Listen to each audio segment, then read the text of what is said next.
დღეს ერთ-ერთი ყველაზე დიდი მავნებლობა რაც შეიძლება რომ გააკეთო არის ის რომ საზოგადოება შეუქმნა ილუზიები და აცხოვრო ილუზიებში რომ თითქოს ქართულ ოცნებას აქვს იმის რესურსი ან პოლიტიკური ნება იმის რომ რაღაცა შეცვალოს ის რომ ჩვენი ქვეყნის ინტერესები უბრალო ადამიანის ინტერესები დაიცვას ეგ არის უბრალოდ გამორიცხული და აბსურდი და მოკლედ მინდა მაგ თემასაც შევეხო რა ბევრი დღემდე ჩვენ სამწუხარო ჩვენი საზოგადოების ვერ ასე ვთქვათ ამ ილუზიებიდან გამომდინარე ვერ აცნობიერებს ერთ რამეს რომ ქართულ ოცნებას ამოწურული აქვს ყველანაირი რესურსი იმის რომ რამე შეცვალოს უფრო მეტიც არანაირი ნება არ არსებობს არანაირი სურვილი არ არსებობს როდესაც ქართულ ოცნებაზე ვსაუბრობთ უნდა ვიცოდეთ ერთი რამ რომ უკვე 12 წელია საქართველოს როგორც ქვეყანა გამოყენებული არის და გამოყენება ხდება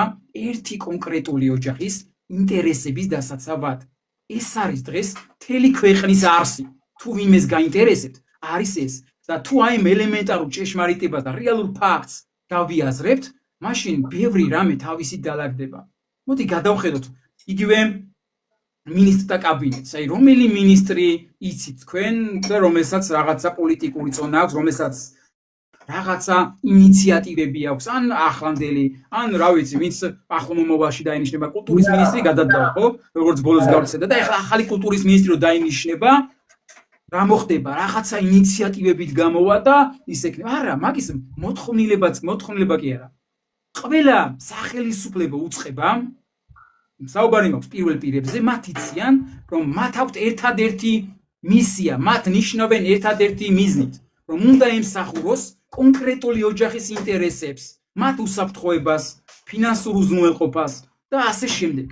ეს არის რეალობა.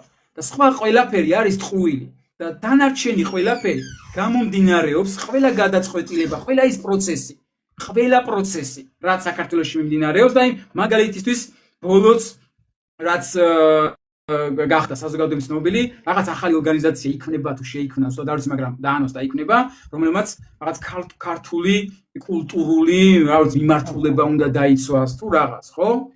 და რომელიც ასევე ხომ გასაგებია არის ახლა 2 წლის ბავშვები ხო არ ვართ?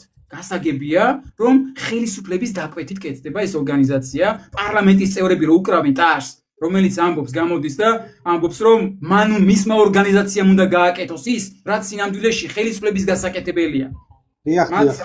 ხო? თქვა რომ თუ საჭირო იქნებაო, ანუ ციხეშიც არ შეუშინდები და ციხეში წავალთ. ანუ კანონის ფარგლებიდან გასვლასაც აპირებს. ხო?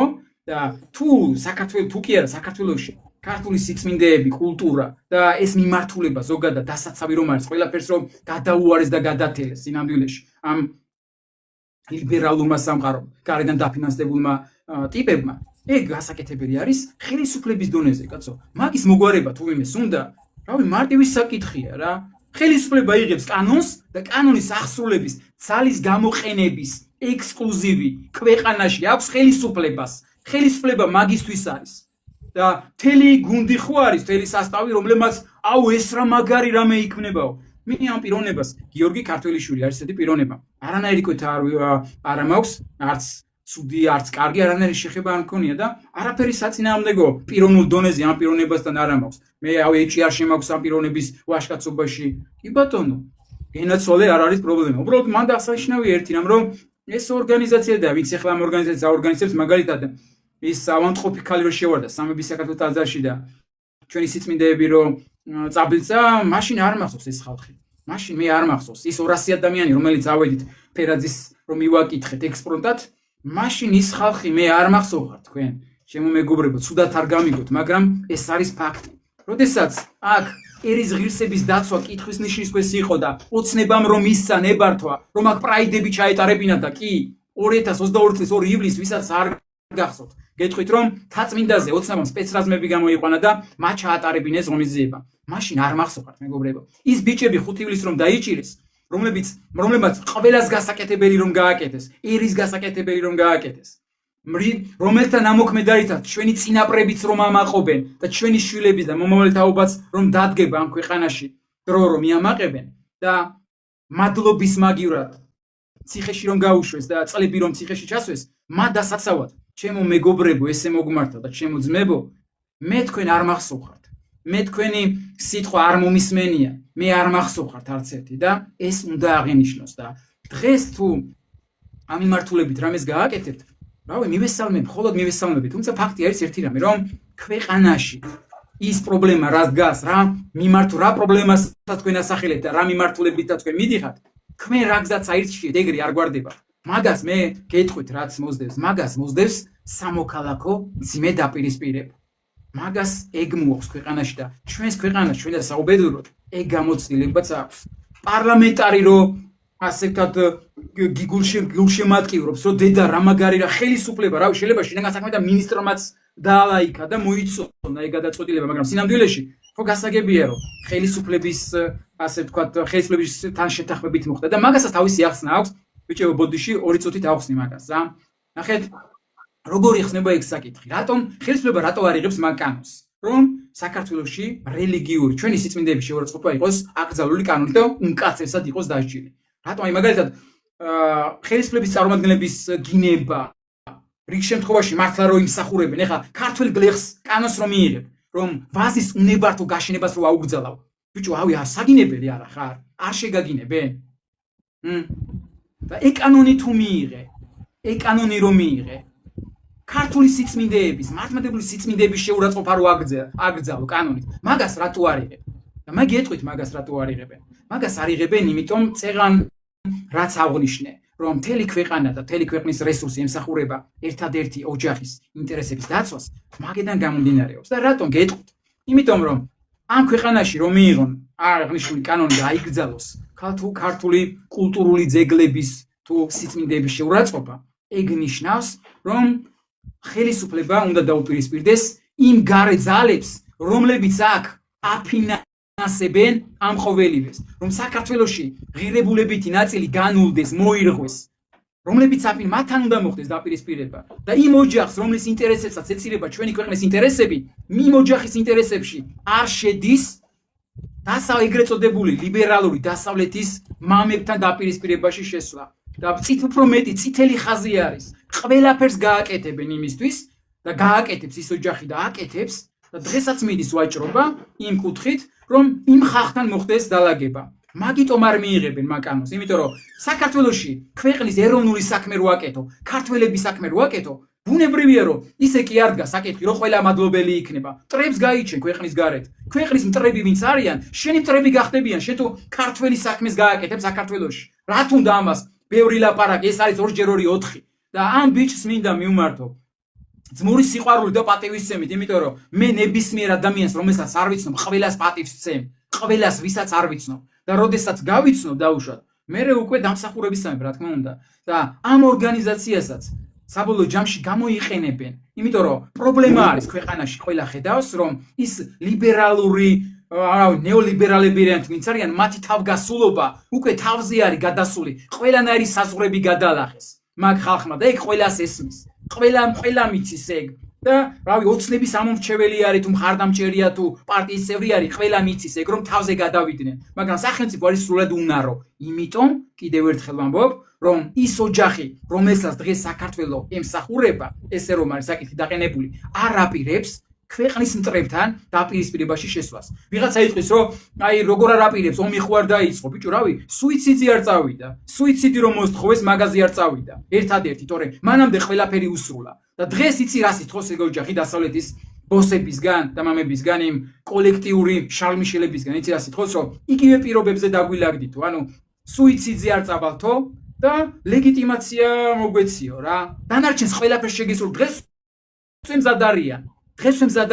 დღეს თუ დაპირისპირებაში არის ოცნების ლიდერ პირობითად ვამბობ, თორე ივანიშვილი თუ დღეს დაპირისპირებაში არის დასავლეთთან, ერთადერთი მიზეზით დასავლეთი არ ულიგდება. იმიტომ რომ დასავლეთის ინტერესებში საქართველო ყოველთვის იყო ფიჩხი, ცეცხლში შესაკიდებელი ფიჩხი. ფინანსები ამისთვის იდებოდა, ამისთვის ჩაიდო წლების მანძილზე, ამისთვის კეთდებოდა ყველაფერი. მხოლოდ ეს ფუნქცია ჰქონდა საქართველოს დასავლეთისთვის, რომ საჭირო დროს, საჭირო მომენტში საქართველო უნდა გადაქცეულიყო იმ პოლიგონად, რომელიც დღეს რასაც ხედავთ ჩვენ უკრაინაში. და მე რავი, საერთოდ არ მიხარია ის რა უბედურებაშიც მოუხერხეს და უკრაინა გაახვიეს. საქართველოს სხვა ფუნქცია არ გააჩნია. მოეშვით ამ ილუზიებში ცხოვრებას, რომ ჩვენი მეგობარია ვიღაცა იქ გერმანიის საგარეო საქმეთა მინისტრი, ელჩი თუ პრემიერ-მინისტრი, კაცო, ფეხებზე კიდია ყველა საქართველო, ყველა ფიქრობს საკუთარ ქვეყანაზე. და ეს ახსებით ნორმალურია, მე კი არ ბრაზდები იმ ხალხზე. არანაირად არ ბრაზდები, ის საკუთარ ქვეყანაზე ფიქრობენ. ეგრეც ჩვენი უბედურება ისე რომ საქართველოში არსებული პოლიტიკური ელიტას ფეხებზე რო კიდია ჩვენი ქვეყანა. ეგ არის. და მე მინდა ისე იმ საკითხს დავუბრუნდე, რატომ არ იღებს ქართული ოცნება იმ კანონებს, არ შეუძლიათ, როგორ არ შეუძლიათ, კაცო. მიიღებენ ამის ყველანაირი რესურსი აქვს, მაგრამ ეს გამოიწვევს იმ ოჯახის დაპირისპირებას დასავლეთთან. ეგ არის წითელი ხაზი იმ ოჯახისთვის, იმიტომ რომ ის ოჯახი განიხილავს მათი გეგმა, თავარი, ასე ვთქვათ, გენერალური გეგმა არის ის, რომ დასავლეთთან უნდა დაალაგდეს. რატომ? იმიტომ რომ მათ საკუთრებაში არსებული ფინანსური, ასე ვთქვათ, ფინანსები, იქონება, ყველაფერი ხელმისაწვდომი არის საბოლოო ჯამში ეგრეთ წოდებული deep state-ისთვის, სინამდვილეში გლობალური დასავლეთისთვის. ხელმისაწვდომი არის. და თქვენს გამო, არც შემს გამო, არც დავითას გამო არავინ არ აპირებს და კონკრეტულად ის ოჯახი არ აპირებს და საქართველოს გამო არ აპირებენ, რომ დაპირისპირებაში შევიდნენ. ეს არის, რავი, მარტივი საკითხია. თუ არ არის ესე, რავი, გაანალიზეთ თქვენ. თქვენ გააკეთეთ ანალიზი, მაგრამ რეალობა არის ეს და აქ ვირეშმაკობა რა არის, იცი რომ წლების მანძილზე უამრავი ესეთი პოლიტიკური ძალა თუ არასამთავრობო ორგანიზაცია შექმნეს იმისთვის, რომ თვითონ აერიდებინათ ის საქმე, რაც რეალურად მათი გასაკეთებელი არის. და კიდევ ერთხელ ვამბობ, ქვეყანაში ძალის გამოყენების ექსკლუზივი აქვს მხოლოდ ხელისუფლებას. სხვა შემთხვევაში ქვეყანა დგება ძალიან მძიმე რეალობა. ისედაც საქართველოში დღეს რა ხდება, ხო? საზოგადოებრივი მორალი არის აბსოლუტურად მორღვეული არის. გახლეჩილი არის. არის საქართველოს დღეს გავს ბომბს, რომელიც არის ცეცხლში ჩაგდებული და ამ ცეცხლს უგიზგიზებ და უფრო და უფრო ამძაფრებ. და ადრე თუ გვიან ეს ბომბი აფეთქდება, გასკდება. ადრე თუ გვიან რა შედეგები მოყვება არ ვიცი, მაგრამ კარგი არაფერი. აი, რასაც ქვია ზღვარზია, სამოქალაქო მძიმე დაპირისპირების ზღვარზია ჩვენი ქვეყანა. კახეთში რაც მოხდა, ანუ ქალის ცემა მასე გამეტებით, დასაშვებია თუ არ არის დასაშვები, საზოგადოება ვერ შეთანხმდა საბოლოო ჯამში. ვიღაცები რა მასას ერი მიარომობ, რომ უმრავლესობა არიან ეგენი ჯვარი წერია. მაგრამ გარკვეული მასა გამოვიდა და თქვა, რომ მაგრამ რუსიო ქალი არ არისო, არც ბავშვი არ არის, მაგაზე ყველაფერი მოსულაო. ჩვეულებრივი ფაშიზმი გაუბერეს რა, მოსულაო კაცო ეგო. ჩვეულებრივი, ანუ ის მორალი და საქართველოს რითი ამაყობდა და რითი ამაყობს დღემდე. ქართული რა იყო? ეს იყო ქრისტიანული მორალი, რომელიც საბოლოო ჯამში ყველა ადამიანს ენატრება. ჩვენი მშობლების თაობას, რავი, გულწრფელად ვიტყვი, მეც მენატრება ის საქართველოს, სადაც ქრისტიანული მორალით ცხოვრობს, სადაც საზოგადოება, ის საქართველო მენატრება, სადაც საზოგადოება შეთანხმებული არის, რომ ერთადერთი სწორი არის ქრისტიანული მორალი. რავი, მე მენატრება ეგ საქართველო და მაგ საქართველოსთვის ვიბრძვი, თუ ვინმეს აინტერესებს, რისთვის ვიბრძვი, მაგისთვის ვიბრძვი მე პირადად და ჩემი გუნდი და ჩვენი გუნდი მაგისთვის იბრძვის და ჩვენ მაგას ვამბობთ. როგორ უნდა იყოს საქართველო და ქვეყანა მოწყობილი არა როგორც ლიბერალური დემოკრატია, არამედ ქრისტიანული დემოკრატია. ეგ არის რეალობა და საკითხო დაუბრუნდე, ეს პრობლემები ვერ მოგვარდება და არ მოგვარდება. გამორიცხულია არსებული ხელისუფლების პირობებში, ჯერ არც არავის არ აქვს იმის ასე ვთქვათ мотивация, რომ რეალური ნაბიჯები გადაიდგას და რა ნაბიჯებიც იდგმება, ეგ ჩვენი ქვეყნისთვის კიდევ უფრო დამაზიანებელი და დრამატულად მძიმე შედეგების მომტანი იქნება. 14 წელი კი არა, 74 წელი რო დარჩეს არსებული სისტემა და არსებული ხელისუფლება პირობითად რო წარმოვიდგინოთ და რო დაუშვათ ეგეთი რამე, ეს ქვეყანა კიდევ უფრო მძიმე შედეგებს მიიღებს. ეგ არის რეალობა. და სანამ საზოგადოების მნიშვნელოვანი ნაწილი ამას ვერ აცნობიერებს, გამოსავალი არ იქნება. გამორიცხულია. ვერანაირი გამოსავალი ვერ იქნება. შანსი არ არსებობს, მაგის თეორიული შანსი არ არსებობს, მაგის. ამიტომ ჯერი სინამდვილეში გამოსავალი საზოგადოება რომ ასვავს ასე შეკითხვას, რომ გამოსავალი არის ჩვენში, საზოგადოებაში გამოსავალი. შენ უნდა მოახერხო რამენაირად ამ ძიმე მდგომარეობაში, როდესაც დიდი რაოდენობა მომართული არის, ცდილობს რომ შენ შეცდომაში შეგიყვანოს და ილუზიებში გაცხოვროს, რომ თითქოს რაღაცა მოხდება და ამ ნაწილში მე მინდა ამ კანონს და რაღაც მოწესრიგებას რომ დაუბრუნდე, გავიხსენოთ ის კანონი, ეს ეგრეთ წოდებული გამჭვირვალეობის კანონი ხომ იყო ხელისუფლება. სად არის ეს კანონი? ეს პრობლემა ხომ უნდა მოეგვარებინა გარედან ამ არასამთავრობო ორგანიზაციების დაფინანსების პრობლემა ხომ უნდა აღმოეპყრა. და მაშინ ჩვენ ვიძახდით, რომ ეს კანონი იყო უკიდურესად უსუსური, იმიტომ რომ მხოლოდ გამჭვირვალეობა ვერაფერს ვერ აგვარებს და აკრძალვის ასე ვთქვათ პერკეტები თუ არ იქნებოდა ჩადებული და დიახ, ქვეყნის გარედან დაფინანსება საქართველოს პოლიტიკურ ცხოვრებაში და რა ქვეყნის წინააღმდეგ წასვლა, ინტერესების წინააღმდეგ წასვლა, უნდა იყოს დაჟღერდა და აკრძალული კანონის დონეზე. ეგ არის 2x2 4. თუ შენ გინდა ქვეყანაში სიმშვიდე და რაღაც ნორმალური მდგომარეობა, ეგ უნდა მიიღო და ეგ კანონი სად არის? აი, თელი ოცნების აქტივი, თავისი გულშემატკივრით ხო აპლოდისმენტებში იყავით, რომ აუ ეს კანონი გადაარჩენდა და ეგ იყო ყველაფერი, რომ ქვეყანა დალაგდებოდა. სად არის ეგ კანონი? მუშაობ, ვინმე სახსოვს საერთოდ? უნებრივია რომ არ ახსოვს, არ მუშაობს. და უფრო მეტსაც ვიტყვი, ნებისმიერი თუნდაც იდეალური კანონ პროექტი არსებული ხელისუფლების პირობებში არ იმუშავებს და ვერ იმუშავებს. იმიტომ რომ პოლიტიკური ნება არ არსებობს. რატომ?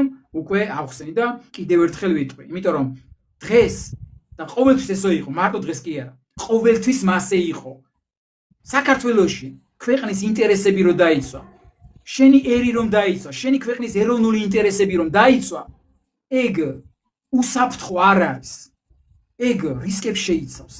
ძალიან დიდ რისკებს და მტრის გაჩენას შეიცავს. და მაგისთვის მზად არ არის ის ხალხი, ის ოჯახი, რომელიც დღეს ჩვენს ქვეყანას მზად არ არის კი არა. გადაწყვეტილი აქვს, რომ ეგეთი რამე გამორიცხულია. გამორიცხულია. ამიტომ რა ვიცი, სასურველია რომ ასე ვთქვათ ილუზიებში არ ვიცხოვროთ, რეალობას შევხედოთ თვალებში, მით უმეტეს რომ 14, როგორც მინიმუმ 14 წელი უყურეთ რეალურად რა შეუძლია ხელისუფლებას და ყველა ის ადამიანი მე სინამდვილეში მებრალება, ვინც ცდილობს ისევ რომ ჩვენი ქვეყანა ილუზიებში აცხოვროს. და მათ მინდა უთხრა ერთი რამ, რომ დღეს რა მარკერებიც არის, ქვეყანას რაიმე სახარბიელო მომავალი არ ელოდება ამ მოცემულობაში. და რა ძიმე ჯვარისწერია ამ ქვეყანას, რომ რამე მოხდეს. რაიმე გამოუსწორებელი, მაგრამ ჯერ რაც გჭირს უკვე დიდი უბედურება გჭირს, მაგრამ რაც მოხდება პირდაპირ გეუბნებით. ყველა საზოგადოებამ, ყველაფერი კარგად იცის, ვინ ვის აპრავებს და რას აპრავებს. ეგ იქნება და არის თქვენი პასუხისმგებლობა.